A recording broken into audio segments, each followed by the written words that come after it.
우리 하나님의 말씀을 함께 같이 봅니다. 요한복음 11장입니다. 34절로부터 44절까지 말씀을 우리 함께 읽어봅니다.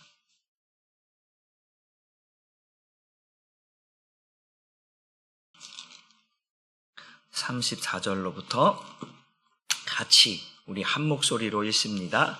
시작. 이르시되 그를 어디 두었느냐 이르되 주여 와서 보옵소서 하니 예수께서 눈물을 흘리시더라. 이에 유대인들이 말하되 보라 그를 얼마나 사랑하셨는가 하며 그중 어떤 이는 말하되 맹인의 눈을 뜨게 한 이 사람이 그 사람은 죽지 않게 할 수 없었더냐 하더라.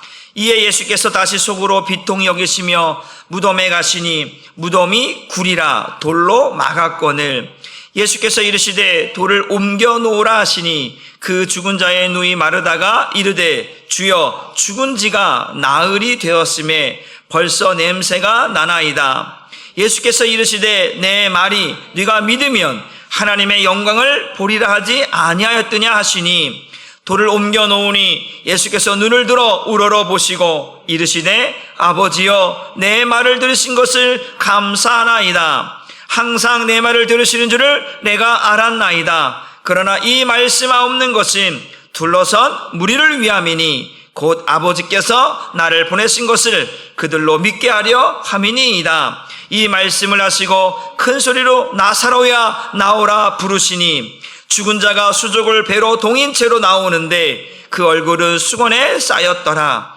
예수께서 이르시되 풀어 놓아 다니게 하라 하시니라. 아멘. 오늘 말씀의 제목도 한번 같이 읽어봅니다. 시작. 나사로야 나오너라. 우리가 지난 시간에 예수님께서 마르다와 마리아가 자기 오라버니가 죽을 병에 걸려서 또 고통당하고 있을 때 예수님을 또 부르셔서 또 치유해달라고 요청했지만 예수님께서 한 이틀을 더 유하시고 이제 죽고 난 이후 이제 사흘 길을 걸어서 이제 이 마르다와 마리아를 찾아오게 됩니다.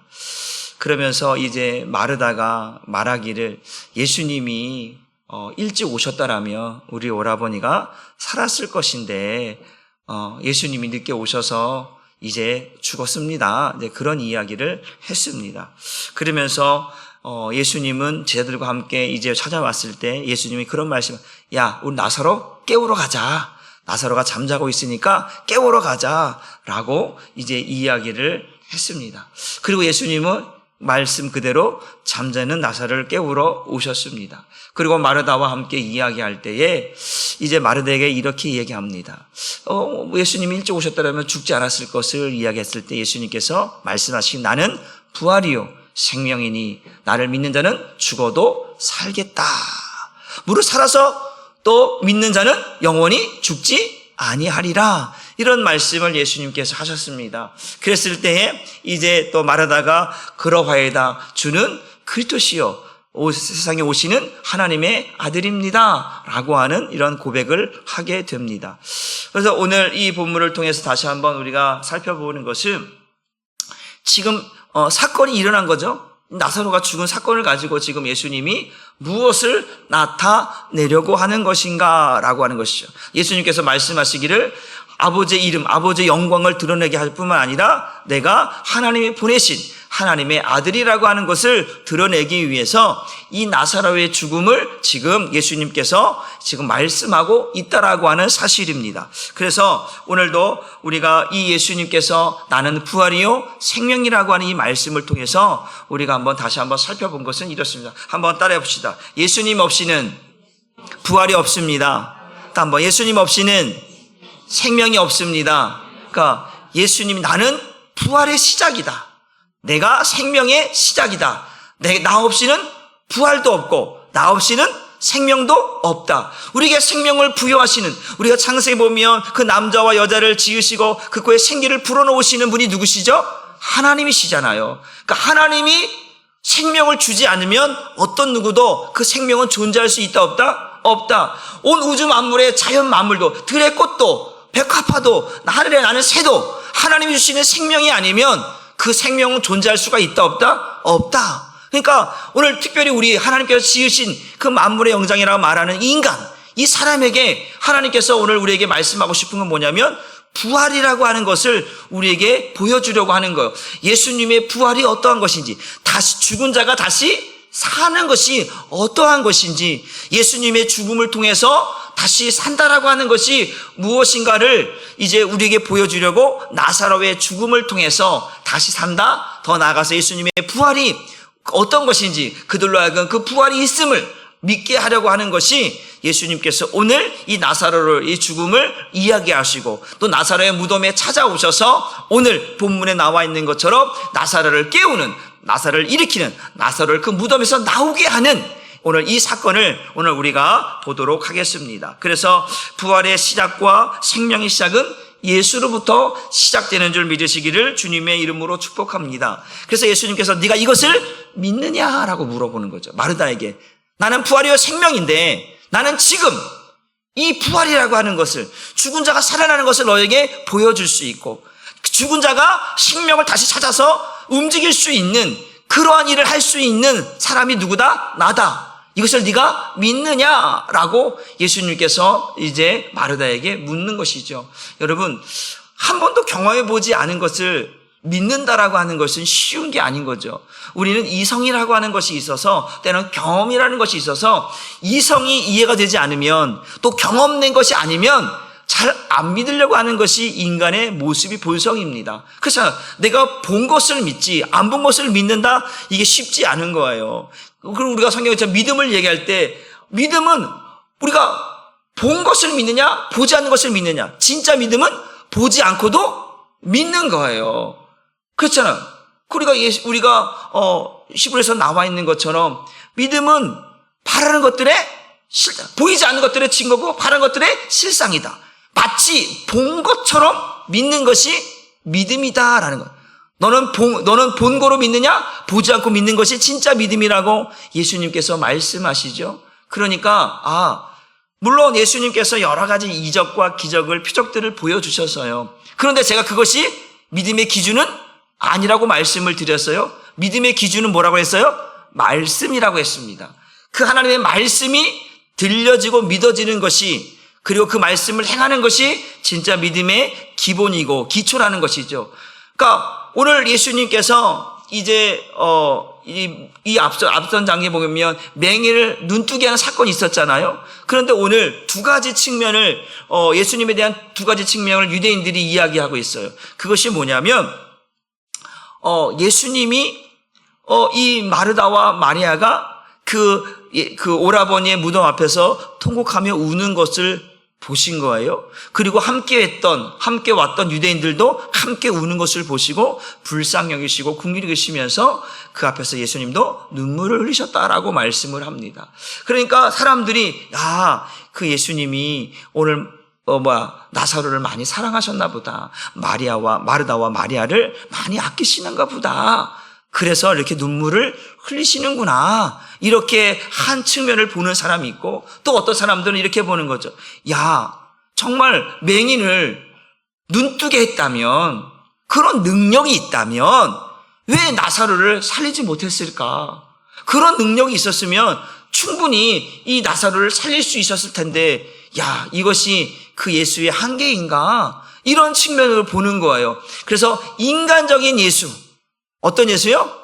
인간적인 예수를 보는 거예요. 그를 사랑했다, 그를 긍휼히 여겼다, 그를 아꼈다라는 인간의 감정을 가지고 살아가는 예수, 그 예수를 말하고, 하나는 여전히 인간이구나, 인간이기 때문에 그 능력이 여기 것밖에 안 되는구나.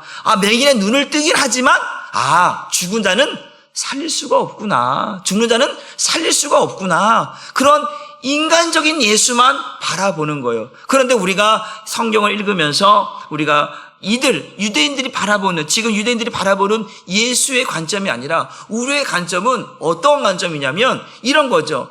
죽음이라고 하는 것은 결국 무엇으로 인하여 죽는 것이죠? 그렇죠.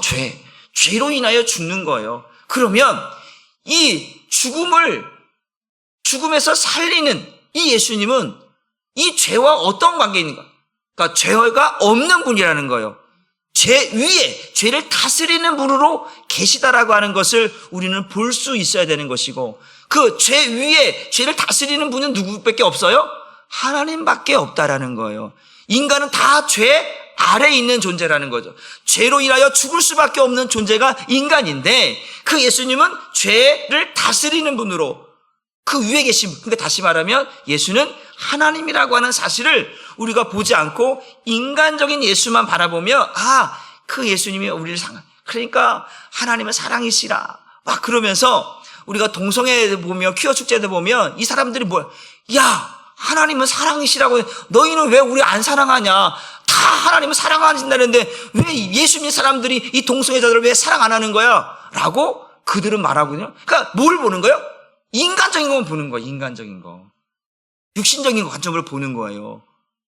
하나님의 공의, 하나님의 심판은 절대 안 보는 거죠.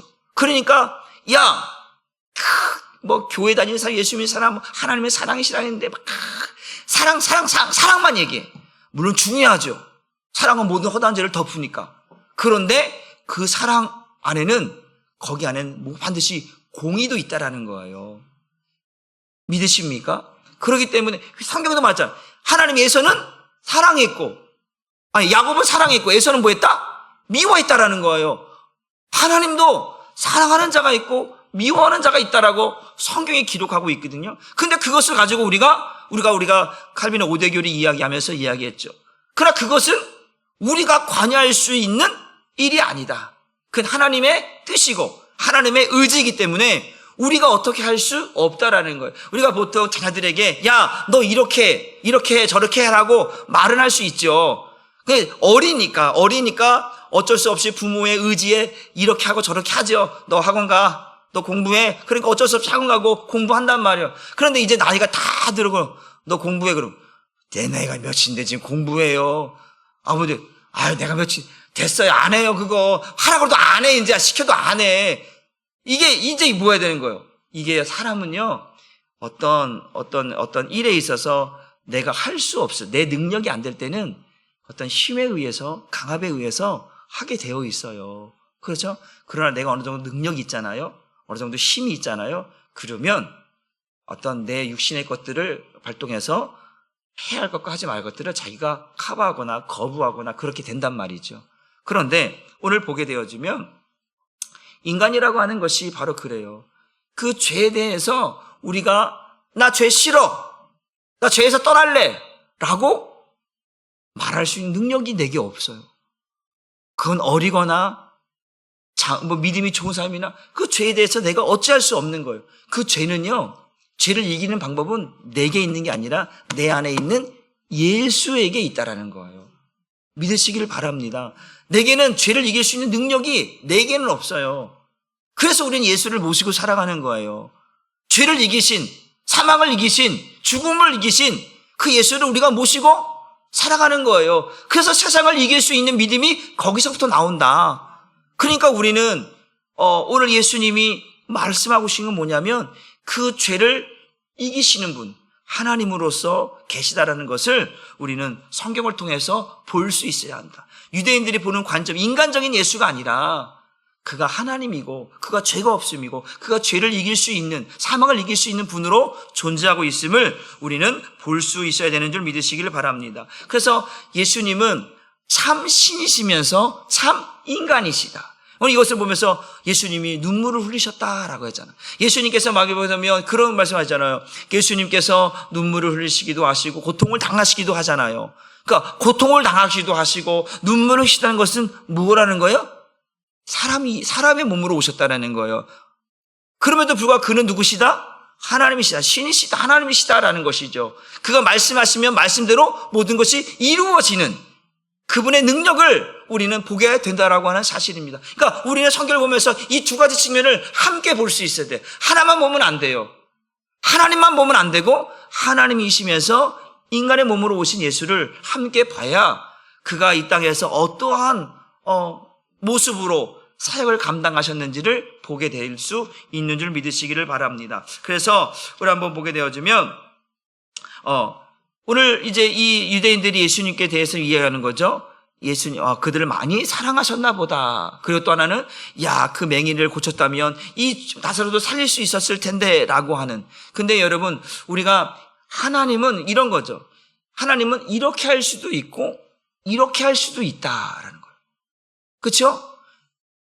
맹인을 고칠 수도 있고, 안 고칠 수도 있고, 나사로를 살릴 수도 있고, 안 살릴 수도 있는 그 권한이 누구에게 있다?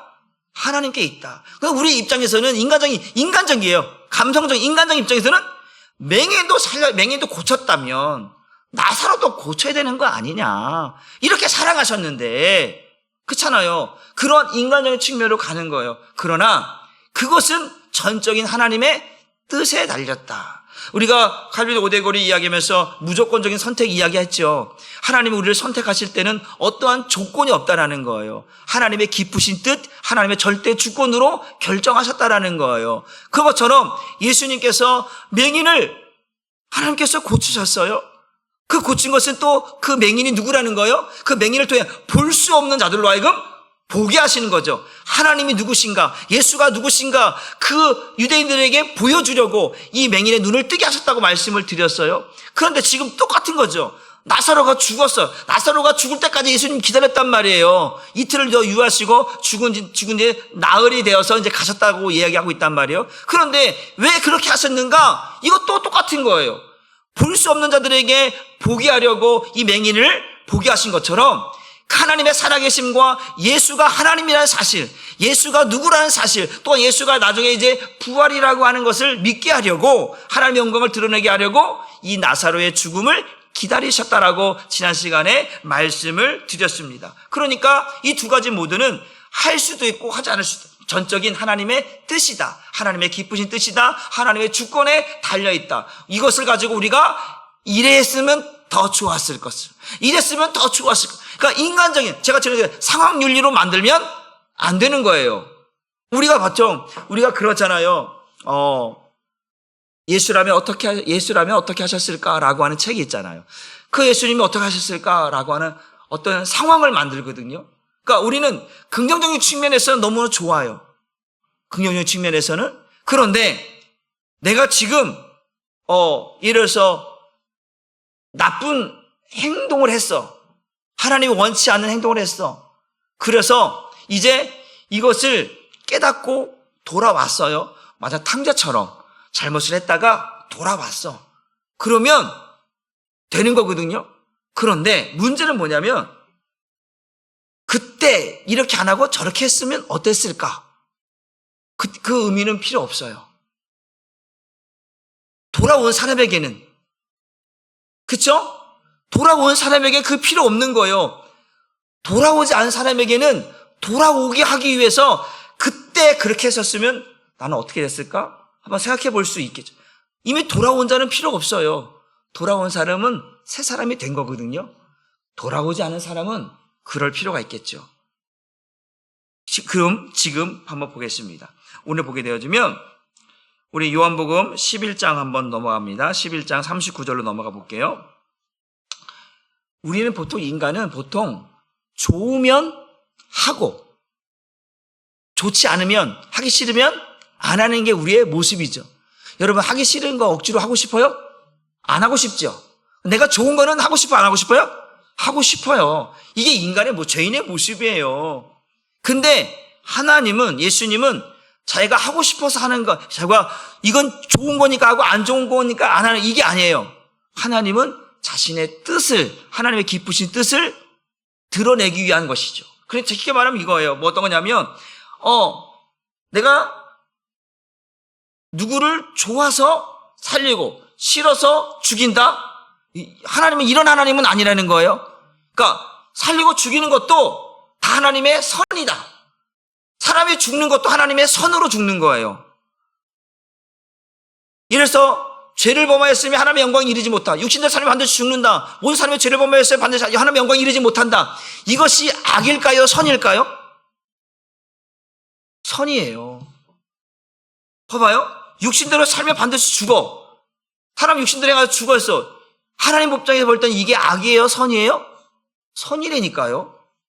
우리가 죽는 것조차도 하나님이 결정하신 거잖아요. 하나님이 결정한 것이 악한 거예요? 아니죠. 선한 거예요. 그러니까 우리는 인간적으로 왜 이 사람을 살리고 이 사람은 왜 죽였는가? 왜 내버렸는가? 그러면서 이야, 이렇게 우리가 자꾸 상황으로 간다면 하나님을 악한 분으로 이렇게 아까 했잖아요. 동성애분. 하나님 사랑이시라면서 하나님이 어떻게 사랑이라고 하면서 왜 이 사람들은 미워하는가? 이렇게 가면 하나님을 어떻게 보는 거예요? 악한 분으로 보는 거죠. 하나님 분명히 그 동성애를 하나님은 저주하셨거든요. 심판하시겠다고 말씀하셨단 말이에요. 그런데 성경은 하나님은 사랑이시라. 이걸 하나 가지고 왜 우리를 사랑 안 해? 야, 너 예수 믿는 사람들 왜 우리 사랑 안 하는 거야? 원수를 사랑하라고 했는데 너는 사랑을 왜 안 하는 거야? 보세요. 죄는 하나님의 영광을 가리우게 만들어요. 하나님이 하나님인 것을 알지 못하게 만드는 거예요. 그래서 이런 거죠. 만약에 동성애자들이 야, 우리가 하나님이 원하지 않는 것을 우리가 지금 하고 있구나. 그걸 깨닫고 돌아온다면, 그걸 깨닫고 회개한다면 그들을 뭐 하는 거예요? 용서하는 거예요. 사랑하는 거예요. 그런데 악으로 달려가고 있어. 그들은 사랑의 대상이 되는 게 아닌 거예요. 왜냐하면 하나님은 사랑이신데 그 사랑은 어떤 사랑? 죄를 짓고 자기 멋대로 우리가 로마서 1장 28절의 말씀처럼 하나님 그들을 내버려 두었다라는 거예요. 왜? 하나님을 찾지도 않고 구하지도 않는 거예요. 로마서 말처럼 하나님을 찾지도 않고 구하지도 않고. 하나님이 누구를 사랑하실까요? 예수 믿는 사람들을 사랑하실까요? 예수 안 믿는 사람을 사랑하실까요? 그래서 성경은 또 이렇게 사람들이 이렇게 하나님의 세상을 이처럼 사랑하사.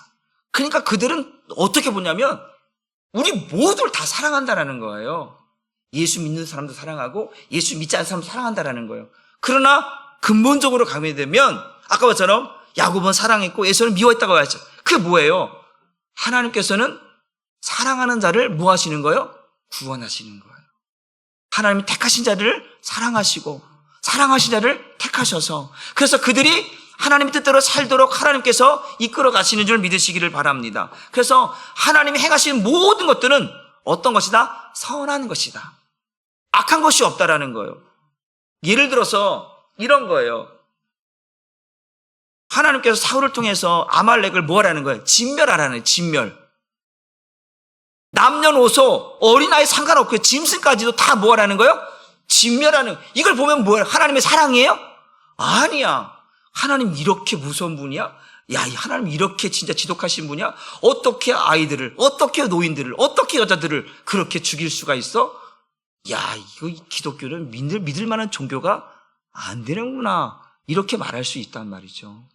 근데 하나님은 뭐 하라는 거예요? 왜 진멸하라는 거예요? 하나님을 대적하는 자들이기 때문에.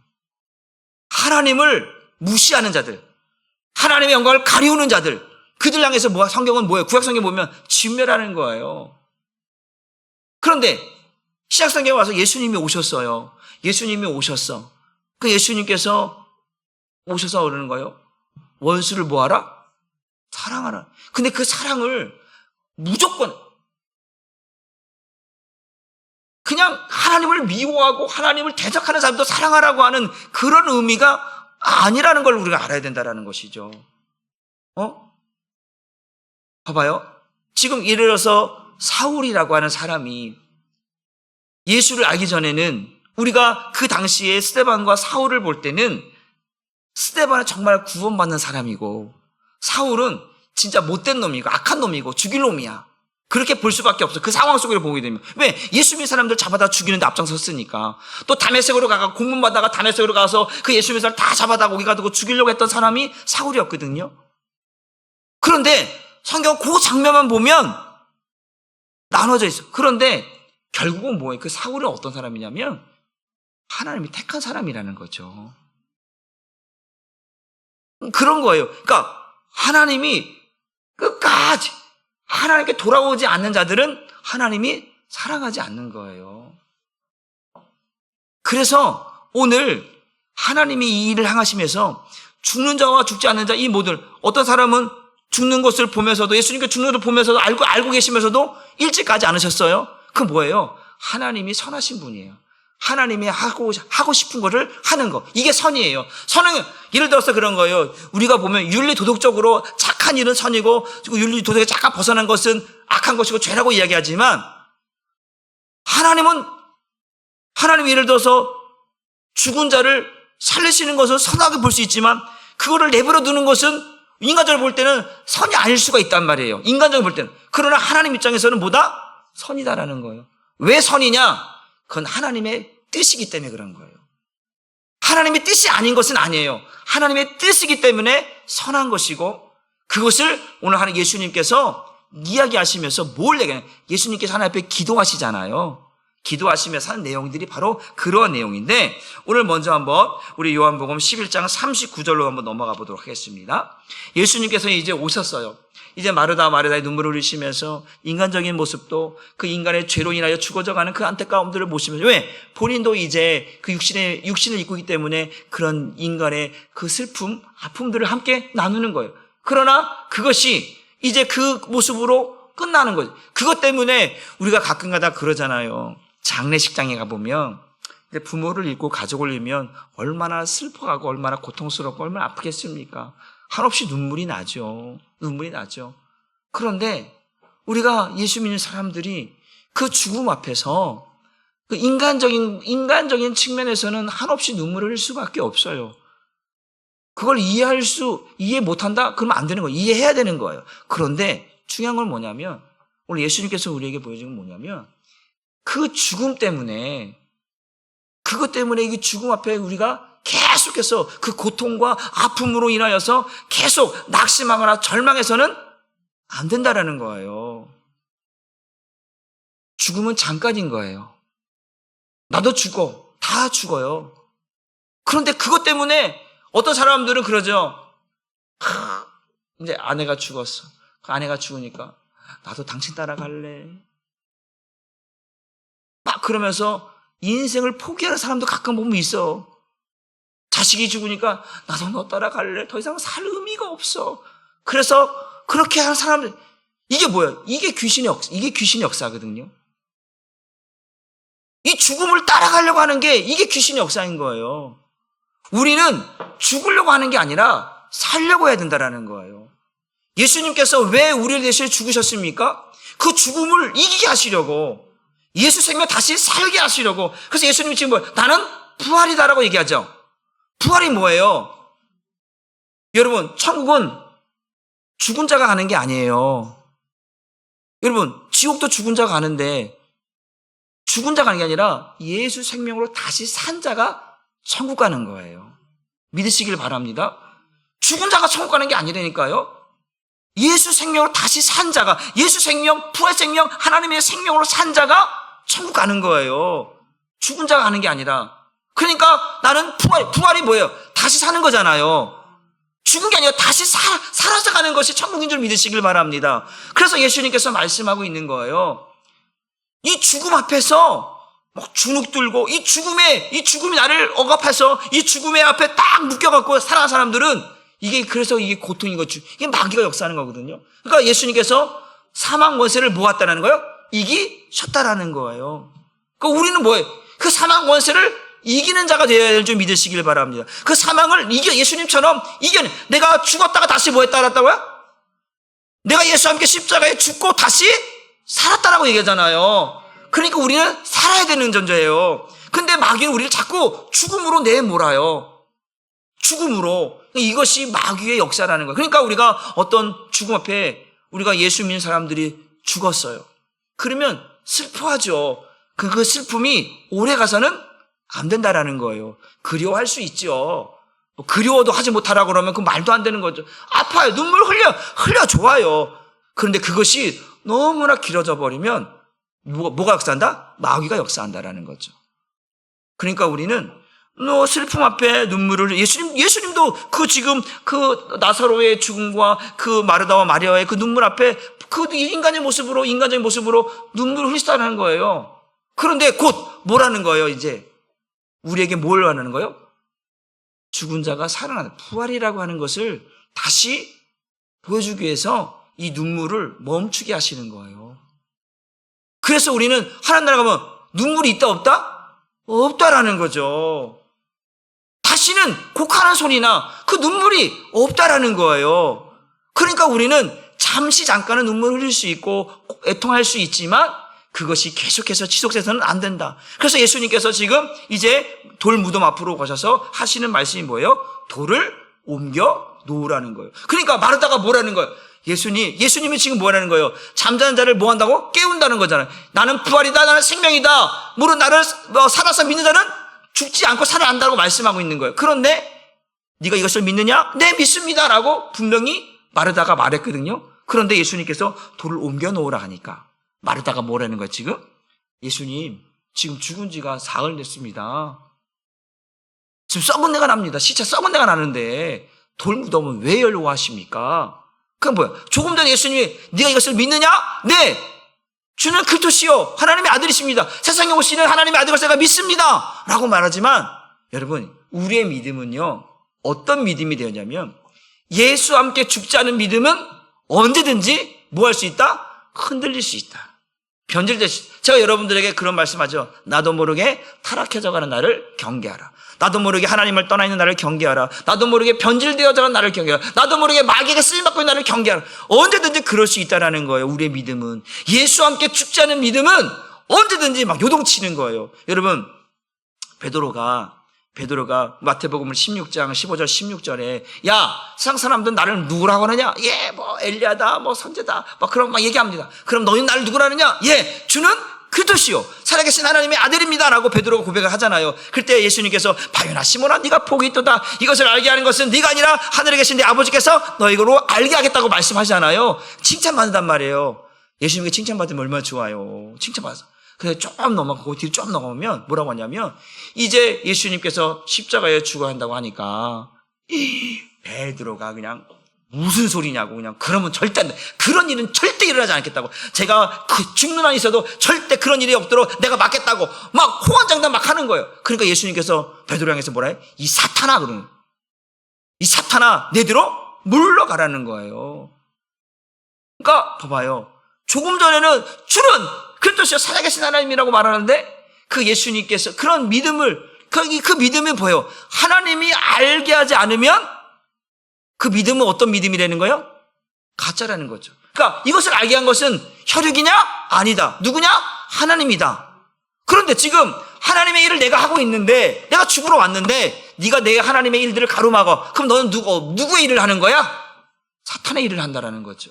그러니까 예수님께서 이 사탄아 내 뒤로 물러가라는 거 베드로를 향해서 말하고 있는 거예요. 그러니까 우리의 믿음은 예수와 함께 죽지 않으면 그러한 믿음이라는 거예요. 지금 마르다 똑같은 거예요. 베드로와 똑같처럼 믿습니다 라고 말하는데 저거 다시 와서 아니 왜 무덤문을 왜 여는 거예요 목사님? 예수님 왜 이거 무덤문 왜 여는 거예요? 지금 썩은 내가 펄펄 나고 있는데 왜 그 돌무덤을 왜 여는 거예요 예수님? 예수님이 지금 분명히 나는 부활이다. 나는 생명. 나는 지금 너에게 말했던 것을 보여주려고 하는 거야. 부활이 뭔지, 다시 사는 것이 뭔지, 생명이 뭔지, 죽음이 뭔지 너에게 보여주려고 하는 거야. 그런데 그거를 지금 믿음으로 받아들이지 못하고 있다는 거죠. 그러니까 우리는 언제든지 이 믿음이 오락가락해요. 저와 여러분 똑같잖아. 믿음이 좋을 때는 뭐예요? 할렐루야, 할렐루야. 그 믿음이 안 좋을 때 뭐 하는 거예요? 놀렐루야죠, 그냥 갑자기 막. 이 세상의 모든 짐을 다 짊어진 것처럼 살아가는 우리의 모습이 그래요. 그러니까 우리가 정말 예수와 함께 죽고 예수와 함께 살 때 그런 흔들리는 성경 말씀처럼 의인의 요동함을 허락지 아니하신다. 그런 모든 걸 할 때 그 예수와 함께 죽은 우리는 그 모든 것들을 뭐 할 수 있다? 이겨낼 수 있다라는 거예요.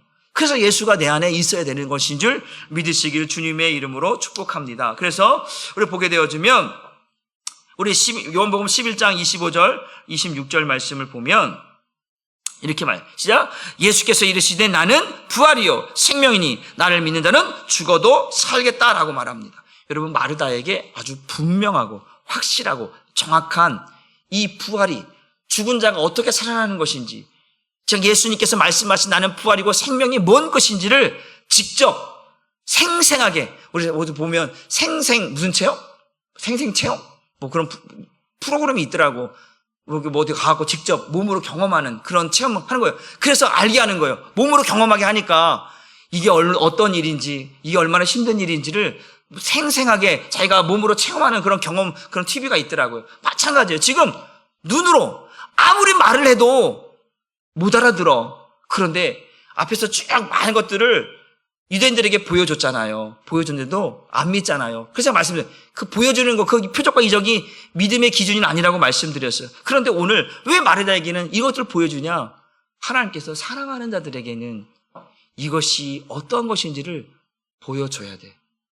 근데 이 사랑하는 자들은 뭐 한다라는 거예요? 믿는다라는 거예요. 사랑하지 않는 자들은 믿지 않는다라는, 사랑하는 자들에게는 믿는다라는, 우리가 복음을 전하면, 우리가 복음을 받아들이는 자는 어떻게 보는 거예요? 하나님이 사랑하시는 자라는 걸 우리는 인정하게 되는 거예요. 그러나 복음을 받아들이지 않아. 그래, 지금은 당장은 겉으로 보여지는 것으로 하지만, 우리 아까 스데반과 바울을 이해한 것처럼 그 마지막까지는 아무도 몰라요. 이해되셨죠? 예수 믿는다고 교회 다녔는데 오늘 교회 안 다니고 예수 부인하고 안 믿는 사람들도 많아요. 그 당장 보여지는 것으로는 하나님이 당신을 사랑하십니다라고 말할 수 있죠. 가룟 유다 봐요. 예수님이 선택하셨다니까요. 그러나 가룟 유다는 자살했단 말이에요. 여러분 그걸 알아야 돼요. 겉으로 보여지는 게 아니고 마지막을 보는 거예요. 마지막까지.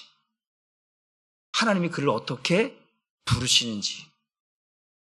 그러니까 여러분 모르겠어요. 우리가 보통 치매라고 하는 알츠하이머 같은 이런 병 같은 게 참 오늘날 이 현대 시대에 참 이것 때문에 목사님들도 알츠하이머 걸려서 예수가 누구냐고 그래. 권사님들도 장로님들도 알츠하이머 걸려서 예수가 누구냐? 예수 나 모른대. 그 누구냐? 그럴 때 이게 내 부모가 뭐 예수 믿는데 우리를 신앙으로 잘 자녀를 키웠어. 그러고 나서 나중에 갈 때 치매 걸려갖고 예수가 누구냐? 하나님께서 구원하시겠죠. 그런데 그걸 듣고 있는 자녀들은 억장이 무너지죠. 예수가 누구냐는데. 예수가 뭐하는 사람이냐고. 이 가슴 아픈 일이죠. 가슴 아픈. 그럼 여러분 기도하셔야 돼요. 하나님 알츠하이머 이 치매에 걸리지 않도록 여러분 기도하셔야 돼요. 진짜로 많고 많은 병 중에 물론 다른 병 중에 고통스럽게 죽는 병도 있고 다 있어요. 그런데 예수를 모른다고 하는 게 이거는 현실적으로 보면 너무 가슴 아픈 일이거든요. 그러니까 여러분 기도하셔야 돼요. 항상 하나님 내가 죽을 때는 정말로 예수를 모른다 하지 않게 하소서. 예수를 모른다 하지 않게. 우리 주님 품으러 가는데 주님 모른다고 그러면 안 되잖아요. 그러니까 그런 일들이 이 땅에서 현실적으로 보여지는 일들 가운데는 너무나 많이 있다라는 거예요. 그런데 중요한 것은 이거 봐요. 예수께서 이럴 때 무릇 살아서 나를 믿는 자는 이거를 살아서 믿게 하려고 보여주려고 누구에게? 사랑하는 자에게. 성경 말씀 한번 우리 같이 한번 봅니다. 우리 고린도서 2장 9절 말씀을 쉬운 말 성경을 한번 같이 보겠습니다. 시작. 그래서 성경에 기록되기를 하나님께서는 어느 누구도 보지 못했던 것을, 어느 누구도 듣지 못했던 것을, 어느 누구도 생각하지 못했던 것을 자기를 사랑하는 자들을 위해서 예비해 두셨다라고 말씀. 이게 뭐예요? 이 예비해 두셨다는 것은 뭐예요? 예수님을 말하거든요. 예수님을 말하는데 그 예수님께서 우리에게 보여주는 거예요. 누구에게? 사랑하는 자에게. 사랑하는 자에게는 보여주시는 거예요. 듣게 하시는 거예요. 알게 하시는 거예요. 그래서 오늘 이 마르다에게 지금 믿는다고 하면서도 여전히 믿지 못하고 있는 이 마리아에게 주님 보여주시는 거예요. 부활이 죽은 자가 살아나는 것이 무엇인지 생명이 무엇인지를 보여주려고 지금 예수님께서 무덤 앞에 이제 생생 체험하는 거예요. 돌을 옮기라는 거예요. 그래서 돌을 옮겼어요. 돌을 옮겼더니 예수님께서 뭐라고 말씀하시는 거예요? 죽은 자에게 말하는 거예요. 지금 누구에게 말한다고요? 살아있는 자에게 말하면 살아있는 자가 어떻게 해요? 듣지요. 살아있으니까 듣지요. 귀머거리가 아니라면, 청각장애자가 아니라면, 시각장애가 아니라면 다 듣고 본단 말이에요. 그런데 죽은 자는 보지도 듣지도 느끼지도 아무것도 못하는 게 죽은 거예요. 그런데 그 죽은 자에게 그 죽은 자의 무덤을 딱 돌무덤으로 딱 닫았는데 그 돌문을 열내는 거예요. 악취가 나는데 여러분 누가 무덤을 연다는 게 이거는 법적으로 하지 않으면 이거 문제되는 거거든요. 우리가 보통 이장한다거나 그럴 때는 다 신고하고 해야 돼요. 그냥 했다가는 뭐 여러분 이거 무슨 이런 도굴꾼으로 찾고 갈 수도 있고 뭐 잡혀갈 수도 있으니까 여러분 아무 무덤이나 열면 안 되는 거예요. 그럼 신고를 하고 근데 지금 예수님께서 이 죽은 자의 무덤을 열라고 하는 거예요. 거기 많은 유대인들이 지금 왔어요. 지금 예수님이 앞에서 제가 뭐라고 했어요? 예수님이 왜 이틀을 유하시고 왜 사흘길을 걸어오셨는가? 제가 말씀드렸죠? 죽음이라는 것이 확실하게 인정되도록 나사로가 죽었다는 것을 모든 사람들이 인정할 수 있도록 하기 위해서 예수님은 이 죽음을 기다리셨다고 말씀을 드렸어요. 그리고 이제 다 죽었다고 인정했을 때 그 죽은 자를 살리셔서 모든 사람들로 하여금 죽은 자가 살아났다라고 하는 목격자, 증인이 되게 하시려고 그들을 거기에 있게 하셨다라고 말씀을 드렸어요. 곧 이것은 예수님의 부활, 예수님의 죽음과 예수님의 부활을 그림자, 모형으로 지금 말씀하고 있는 것이기 때문에 예수님이 이거를 확실하게 보여줘야만 되는 거예요. 모든 사람들에게. 왜? 예수님의 부활을 말해야 되니까. 그렇지 않으면 죽은 자가 살아난다는 걸 누구도 안 믿으니까. 그러니까 이것을 나사로의 죽음을 통해서 부활이라고 다시 사는 것이 무엇인가를 보여주려고 지금 예수님께서 말씀하고 있다는. 그래서 오늘 마르다에게 믿지 못하는 마르다에게 돌문을 열라고 말씀하고 그리고 나사로에게 말합니다. 나사로야 뭐하라? 나오너라 라고 말씀을 하고 있습니다. 우리 한번 성경 말씀을 한번 같이 보도록 합니다. 요한복음 11장 43절 44절 말씀을 같이 봅니다. 시작. 이 말씀을 하시고 큰 소리로 나사로야 나오라 부르시니 죽은 자가 수족을 배로 동인 채로 나오는데 그 얼굴은 수건에 쌓였더라. 예수께서 이르시되 풀어놓아 다니게 하라 하시니라. 예수님께서 이 앞에 42절 쭉 보면 하나님 감사합니다. 내 기도를 들으심에 감사합니다. 항상 내 말을 들으시는 것을 내가 알고 있습니다라고 예수님 말씀하거든요. 그러니까 예수님께서 하나님을 향해서 뭐하고 있어요? 기도하고 있어. 여러분 우리는 이걸 받아야 돼요. 여러분 예수님 성경 앞선 시간에 우리 뭐 했어요? 예수님 우리의 뭐가 된다고? 맏아들이 되시다죠. 맏아들이 돼서 우리의 본이 되게 하시려고 예수님을 맏아들로 세우셨다고 말씀드렸잖아요. 그러니까 예수님이 지금 하나님 앞에 뭐 하는 거예요? 기도하시는 거예요. 여러분, 예수님은 기도를 받으시는 분이기도 하세요. 왜요? 하나님이시니까. 그런데 지금 그 기도를 받으시는 그 하나님이 예수님이 지금 기도하고 있어요. 기도하고 있는 이유는 뭐냐면 아버지의 뜻을 드러내기 위해서 아버지가 나를 보냈다. 아버지가 아버지의 뜻을 이루기 위해서 나를 보냈으니까 아버지의 이름을 영화롭게 하고 아버지의 뜻을 드러내게 하고 아버지가 나를 보내신 목적을 드러내기 위해서는 내가 아버지께 뭐 하라는 거예요? 구하야만 된다라는 거예요. 나는 뭐예요? 사명을 받은 자예요. 그러니까 내 임의적으로 할 수도 있지만 내 임의적으로 하지 않는 이유는 아버지의 뜻이 먼저다라는 거예요. 그래서 성경은 먼저 그의 나라와 그의 의를 구하라는 거예요. 내가 예수님이 자기가 스스로 할 수 있다니까요. 하나님이시기 때문에. 그런데 지금 예수님이 지금 이 일을 하는 이유는 하나님을 영화롭게 하는 것이고 하나님의 이름을 높여드리는 것이고 하나님의 살아계심과 하나님이 나를 이 땅에 왜 보냈는가를 드러내기 위해서 지금 예수님은 기도하고 그래서 뭐라는 거예요? 항상 내 말을 들으시는 것을 내가 알고 있습니다. 그게 뭐예요? 나는 언제나 하나님의 뜻을 가지고 기도합니다. 그러니까 내가 아버지의 뜻을 가지고 기도하니까 아버지는 항상 그 기도를 모아주신다? 들어주신다라는 거예요.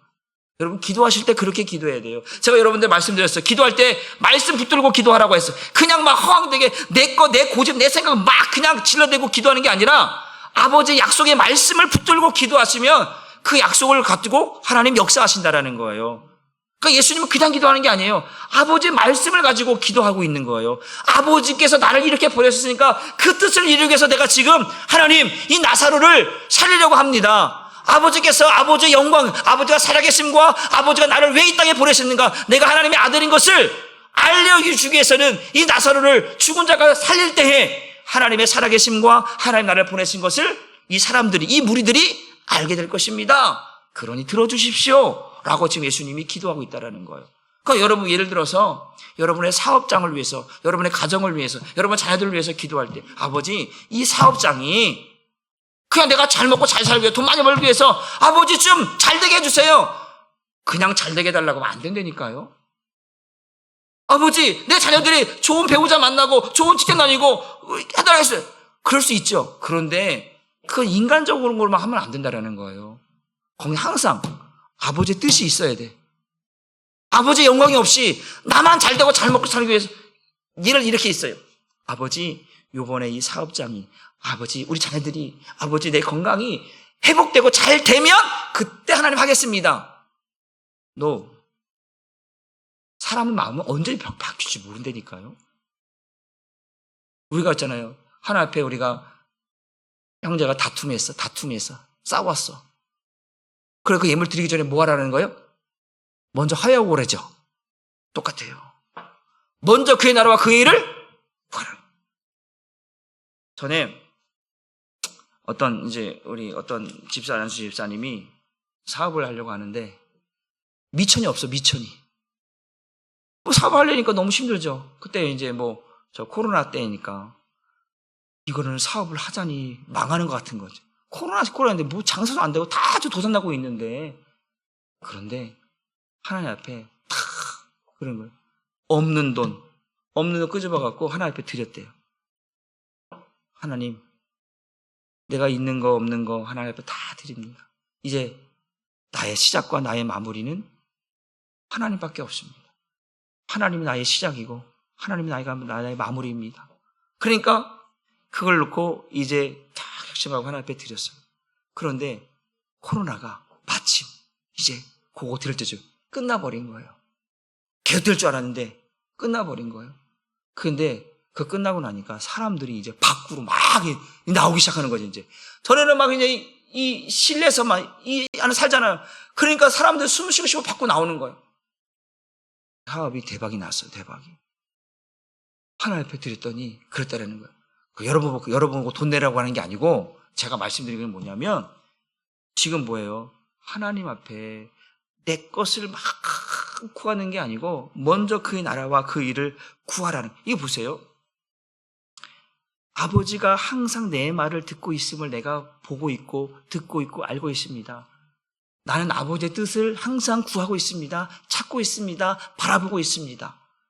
그러니까 내가 항상 아버지의 뜻을 구하고 아버지를 찾고 있으니까 아버지가 그것을 보시고 들으시고 응답해 주시고 하고 있다는 것을 모든 사람들로 하여금 알게 해줘. 내가 지금 이렇게 하고 있는 것이 내 뜻이 아니라 아버지의 뜻인 것을, 아버지께서 나를 보내신 이유를, 이 나사로가 죽은 것을 살리신 것을 보고 알 수 있도록 해주. 그러니까 하나님께서 들으시겠어요? 안 들으시겠어요?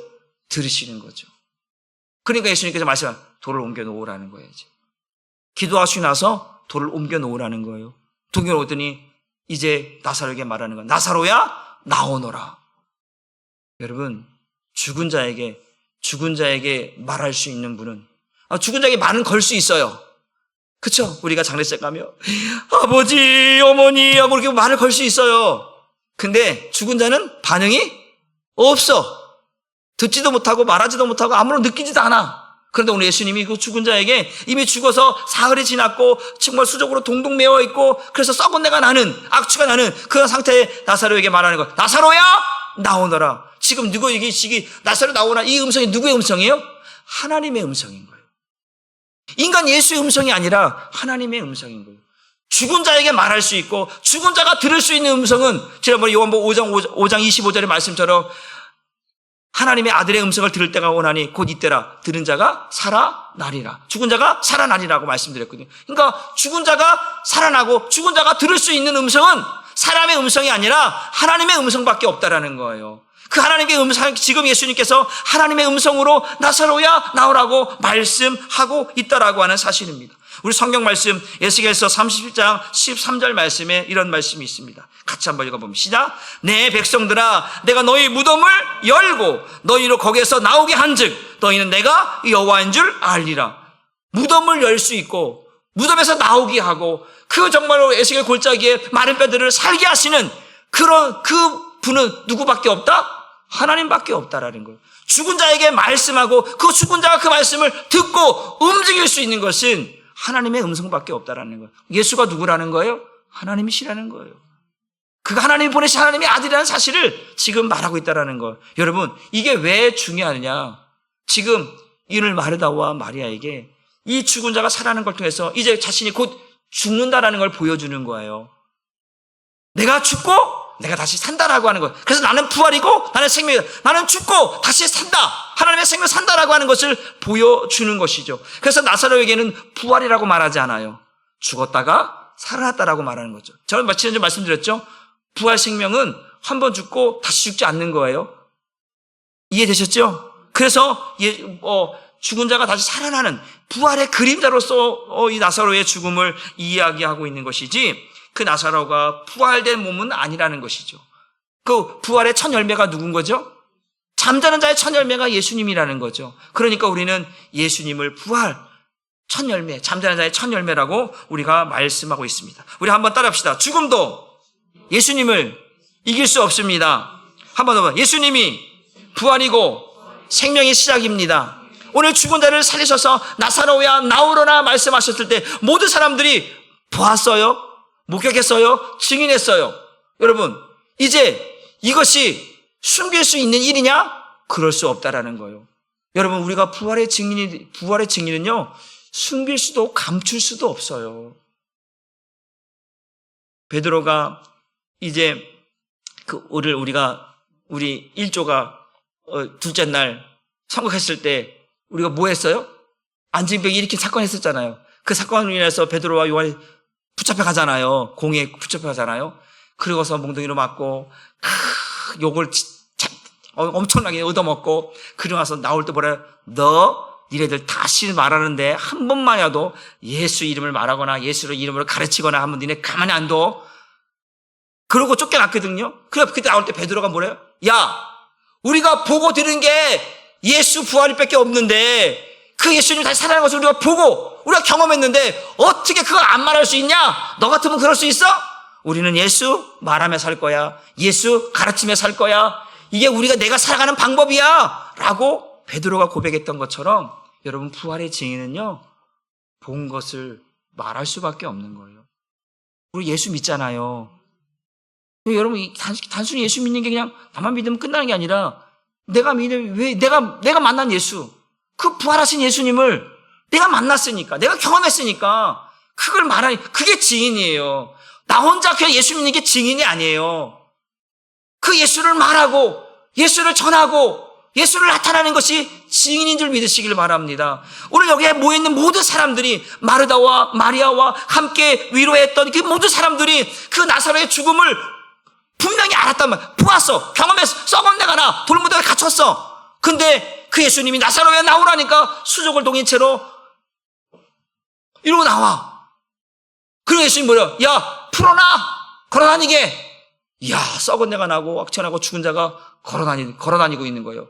이렇게 뒤뚱 나오더니 야, 이제 불편하니까 야, 그 수족 풀어줘. 걸어다니게. 그 사람들이 이 사람 정말 죽었던 사람 맞아?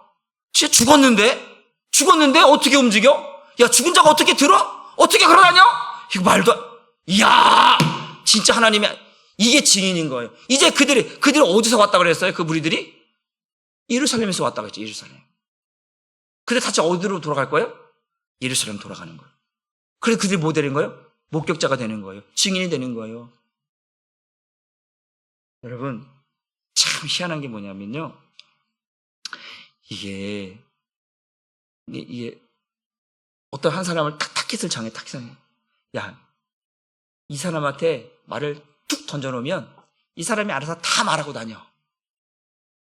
편해. 내가 말하고 싶은데 내가 말하기는 좀 껄끄러워. 그럼 요 사람한테 말 툭 던져놓잖아요. 그럼 이 사람이 여기 가서 말 잘하고 저기 가서 말 잘하고 저기서 말고 쓱 다 편해. 그럼 말하면 편하죠. 복음 그렇게 하는 거예요. 남을 흉보는 게 그렇게 하는 게 아니고 복음을 그렇게 하는 거라고. 제가 경로당 하는 이유가 바로 그런 면이 있는 거예요. 그분들이요 다 알아. 이 동네에 어떤 소문들 다 알아와갖고 다 자기들이 어디 가봤어? 어디 미용실 얼마나 잘한다. 거기 가봐, 한번 싸, 좋아. 다 그들이 얘기를 해요. 그런 것처럼요, 복음이 그런 거예요. 이 사람들이 예루살렘에 가서 이들이 복음의 증인이 되는 거예요. 여러분, 우리가 누구라고요? 우리는 부활의 증인입니다. 그 죽은 자가 살아나는 것을, 예수님 자신이 죽었다 살아난 것을 예표하시면서 우리에게 보여주시는 거예요. 죽은 자가 뭐한다? 살아난다라는 거예요. 부활이 있다 없다? 있다라는 거예요. 우리는 부활의 증인으로 되어서 지금 살아가는 줄 믿으시길 바랍니다. 그 부활은 어떤 부활이에요? 죽음으로 끝나는 게 아니고 살아났다라는 거예요. 예수 생명, 부활 생명, 하나님의 생명으로 살아나서 이 무덤을 열고 나올 수 있다라는 거예요. 이 죽음의 무덤을 열고 나오게 하는 거. 누가? 하나님께서. 오늘 봤잖아요. 아까 30절 10절 너의 무덤을 여는 자가 누구냐? 내가 여호와, 내가 하나님인 것을 알게 하겠다. 그 죽은 자가 걸어서 나오게 하는 것을 내가 보여주겠다. 그게 누구래요? 하나님이 그렇게 하시겠다라는 거예요. 여러분, 우리가 육신은 죽지만 우리가 죽은 것으로 끝나요? 아니죠. 우리는 다시 예수 생명으로 살아서 하나님 나라에, 하늘나라에, 주님 나라에 우리가 살게 되는 줄 믿으시길 바랍니다. 그러니까 우리는 무덤을 여는 거예요. 죽음에서 나오는 거예요. 애굽에서 나오는 게 뭐예요? 이게 부활의 시작인 거예요. 생명의 시작인 거예요. 그 애굽은 죽음의 땅이에요. 저주의 땅이에요. 사망의 땅인 거예요. 거기서 나오게 하시는 거예요. 무덤을 열고라는 게 뭐예요? 그 사망의 땅에서, 어둠의 땅에서, 죽음의 땅에서 나오게 하시겠다는 거예요. 그리고 어디로 들어가게 돼요? 가나안 땅으로 들어가게 하시는 거예요. 생명의 땅으로 들어가게 하시는 거예요. 우리가 바로 그런 거예요. 죄와 사망의 법에서 우리가 죽었다가 이제 생명의 성령으로 다시 살아나서 예수 생명을 사는 우리가 그 무덤에서 나오는 거예요. 이게 우리가 살아가는 생명인 줄 믿으시길 바랍니다. 무덤에서 나오는 생명, 사망에서 나오는 생명. 그래서 예수님께서 나사로야 나오라는 거예요. 저와 여러분의 이름을 부르면서 사랑하는 자여, 그 어둠에서, 그 사망에서, 그 죄에서 나오라고 말씀하시는 거예요. 그럼 뭐 하는 거예요? 그 예수님의 음성이 들려진다는 산다라는 거예요. 주의 음성을 듣는 자는 사는 거예요. 죽은 자들이 아들의 음성을 들을 때가 오나니 곧 이때라 듣는 자는 살아나리라. 요한복음 5장 25절 말씀 제가 안 줬는데 한번 봅시다. 우리 보고 말씀 정리합니다. 요한복음 5장 25절 말씀입니다.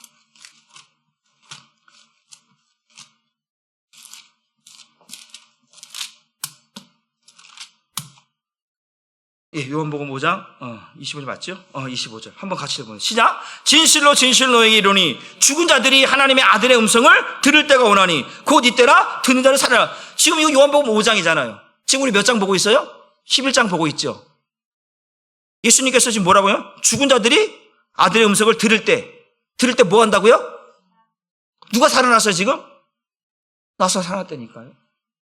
지금 그러면 뭐라는 거예요? 그 예수가 누구라는 거예요? 하나님의 아들이라는 거죠.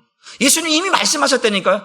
하나님의 아들이다 내가. 그러나서 11절 죽은 자들이 하나님의 아들의 음성을 들을 때가 온다. 그때 뭐 한다? 살아난다. 나사를 보고 지금 말씀하고 있는 거죠. 여러분, 우리는 반드시 그 아들의 음성을 들을 때가 올 줄 믿습니다. 우리 육신은 죽어요. 흙으로 돌아가요. 그러나 주님 다시 오실 때에 부활의 몸으로, 영광의 몸으로 다시 부활의 몸을 때 그들이 무덤을 열고, 내가 여는 게 아니에요. 무덤을 누가 열어주는 거예요? 하나님이 열어주시는 거예요. 그 죄의 무덤을 열고 우리를 살아나게 하셔서 하나님 생명으로, 부활 생명으로 우리를 살게 하셔서 그 영원한 그 나라에서 하나님의 자녀로 살게 하시는 줄 믿습니다. 그러니까 오늘은 죽은 자들이 아들의 음성, 나사로야 나오라라고 하는 주님의 음성을 듣게 되면 우리는 산다. 여러분들이 들어야 할 음성은 사람의 소리가 아니라 하나님의 아들 예수 그리스도의 음성인 줄 믿으시길 바랍니다. 그 음성에 귀를 기울이시고 여러분들이 그 음성을 듣고 날마다 살아나기를, 날마다 하나님 생명, 예수 생명, 부활 생명으로 저와 여러분 살아가기를 주님의 이름으로 축복합니다. 기도하겠습니다. 우리 이 시간 기도할 때에 주님, 오늘 내가 정말 그 주님의 음성을 듣고 살게 하여 주옵소서. 마지막 그때에 주님, 오늘도 우리가 내 안에 예수께서 하시는 그 음성을 듣고 마지막 그날에 주님 다시 부활의 몸으로 영광의 몸으로 살 것을 내가 믿습니다. 지금도 내 안에서 말씀하시는 주의 음성을 날마다 듣고 살아가지만 이제 우리가 죽고 난 이후에 부활의 몸으로 살기 위해서는 아들의 음성을 들어야 하기 때문에 오늘 나사로를 부르신 것처럼 나의 이름을 부르셔서 마지막 그날에 주님과 함께 영광의 몸으로 부활의 몸으로 살아나게 하여 주옵소서. 그리고 또한 우리가 그 예수를 전하는 증인이 되어져서 살게 하여 주옵소서. 우리 한사람교회가 그 복음의 통로가 되게 하여 주옵소서. 우리 위해서 우리 주여 한번 외치고 통성으로 기도합니다. 주여! 아버지 하나님, 오늘도 우리가 오늘 나사로의 죽음을 통해서 아버지 다시 한번 예수님께서 이 나사로의 죽음을 어떻게 말씀하고 계시는가를 보게 하여 주옵소서.